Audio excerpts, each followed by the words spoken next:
সবজির দাম চড়া দামে থাকায় এখন মনে হয় সবজিগুলা খেতে আরও বেশি ভালো লাগে। বিশেষ করে হালকা হালকা শীত পড়ার আগেই যখন শীতের সবজিগুলা ওঠে সেই সবজিগুলা খেতে যে কি মজা। আর সেই সমস্ত সবজির সাথে কিন্তু কিছু মাছ আছে যে এই সবজিটার সাথে এই মাছটার সাথে হচ্ছে এই সবজিটা বেশ ভালো যায়। আমার শ্বশুর বাড়িতে কিন্তু মূলা দিয়ে এই যে পুঁটি মাছটা যে মাখাচ্ছি সেই পুঁটি মাছটা দিয়ে কিন্তু খুব ভালো খায়।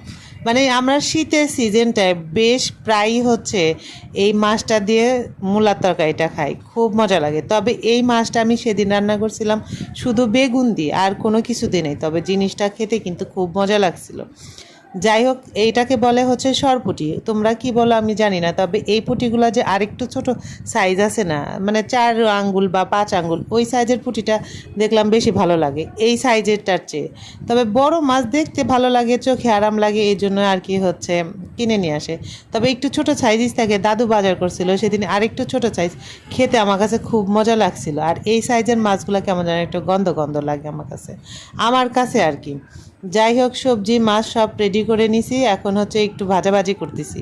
এই মাছের চামড়াগুলা এমনিতে একটু পাতলা হয়, আর আমার মনে হয় কড়াইয়ের মধ্যে একটু বেশি হয়েছে, যদি 3টা দিতাম তাহলে বেশি ভালো হইতো। যাই হোক, একটু তাড়াহুড়া করতে নিলে আর যা হয় আর কি, যদি ভাগে ভাগে দিতাম সময় বেশি লাগতো।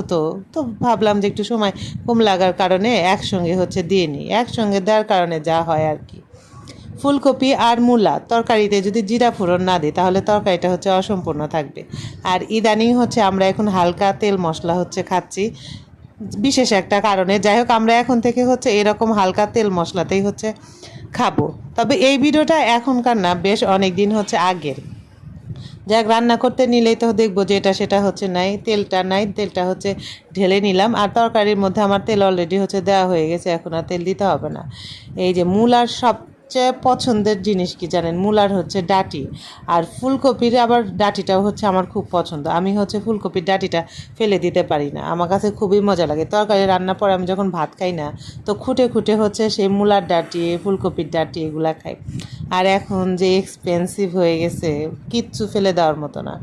আমার মনে হয় যে এখন যা আছে সব হচ্ছে খেয়ে নিব। এত ছোট ছোট ফুলকপি, মানে দেখতে কদবেলের মতো ছোট সাইজ ফুলকপির সাথে শুধু ডাঁটি, তাই কি দাম! আমরা মানুষরা তাই হামলায় কিনে হচ্ছে খেয়ে নিচ্ছি। যাই হোক, পাতলা মশলা দিয়েই হচ্ছে আজকে তরকারিটা রান্না করতেছি। আজকে আমার হচ্ছে খুব বেশি রান্না করার ঝামেলা নাই। ইস্তেক ইস্তেকের বাপ, মানে কেউ বলে না যে আমাকে হচ্ছে 2টা 3টা এরকম তরকারি দিতে হবে। আমাদের বাড়ির লোকজনরা মনে হয় বিশিষ্ট ভালো, একটা তরকারি হলেও তাদের হয়ে যায়। যাই হোক, একটা তরকারি রান্না করতেছি একটু তাড়াহুড়া।